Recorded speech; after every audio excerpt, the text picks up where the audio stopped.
Let's learn together. Okay, we proceed to tutorial how to use spline on surface using Solidworks. Okay, this is my surface. Okay, you can move the point on the spline to the different face by dragging the point, but not by dragging the curve itself. Okay, this is sample of spline on surface. Okay.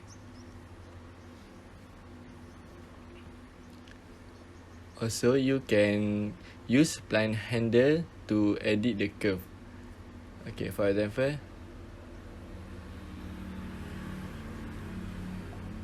you can move the spline on the surface to edit the curve.